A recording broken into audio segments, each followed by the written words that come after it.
রতনপুর গ্রামটা ছোট হলেও বেশ সরল সোজা মানুষের বাস ছিল। তবে একটা ব্যাপারে সবাই একমত, সন্ধ্যার পরে গ্রামের পুরনো বটগাছের ধারে কাছেও কেউ যাবে না। লোককথা ছিল, অনেক বছর আগে এক তান্ত্রিক ওই গাছের নিচে তপস্যা করত।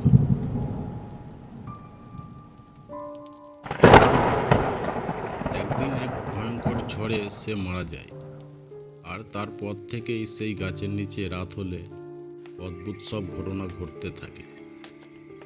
কেউ যদি ভুলেও সেখানে যায়, সে আর ফিরে আসে না।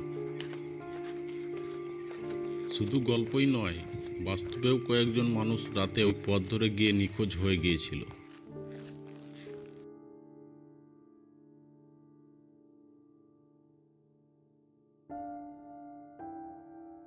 ফলে গ্রামবাসীদের বিশ্বাস আরও দৃঢ় হলো, ওখানে নিশ্চয়ই ভয়ঙ্কর কিছু আছে।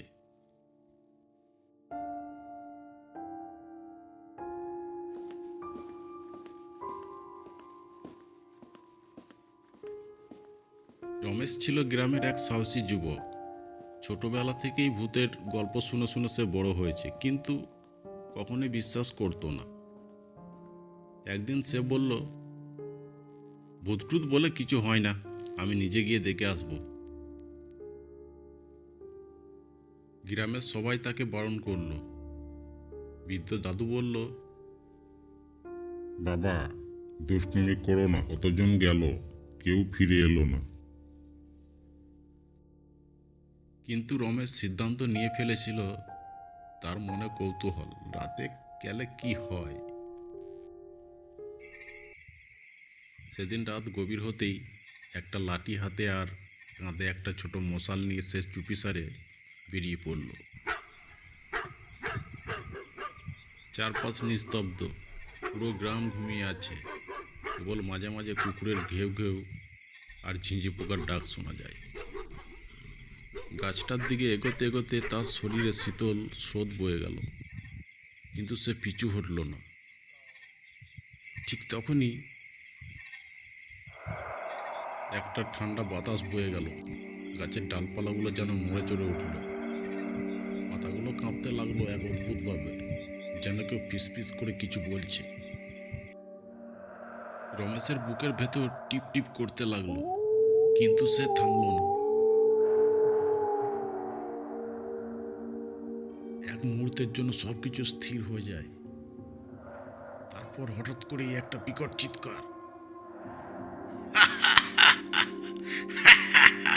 কে এলো আমার এলাকায়?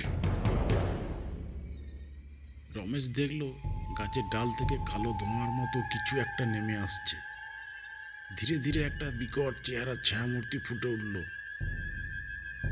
বিশাল লালচে চোখ, বড় বড় নখ, দীর্ঘ চুল আর ফাঁকা ফাঁকা দাঁত। রমেশের শ্বাস বন্ধ হয়ে আসছিল, গলা শুকিয়ে কাঠ হয়ে গেল।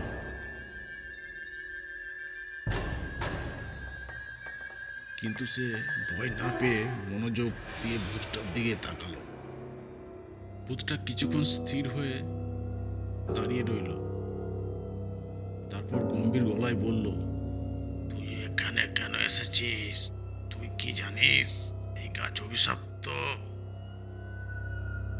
রমেশ হালকা হাসলো। সে বুঝতে পারলো কিছু একটা গড়বড় আছে। ভূতের সাধারণত ছায়া থাকে না, কিন্তু রমেশ স্পষ্টই দেখতে পেল ছায়াটা গাছের গায়ে পড়েছে।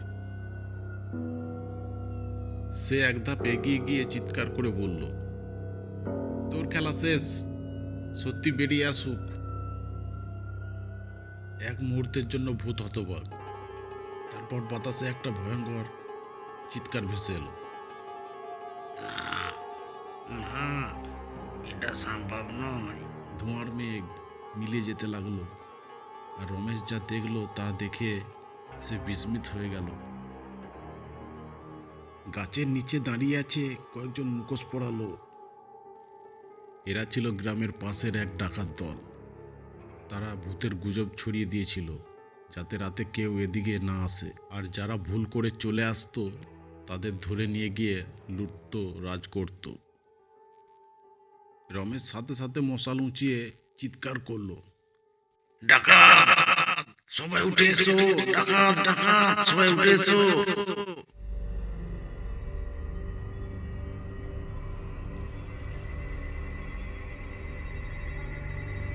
তার চিৎকারে গ্রামের লোকজন দৌড়ে এলো। সবাই মিলে ডাকাতদের ধরে ফেললো এবং পুলিশে দিল।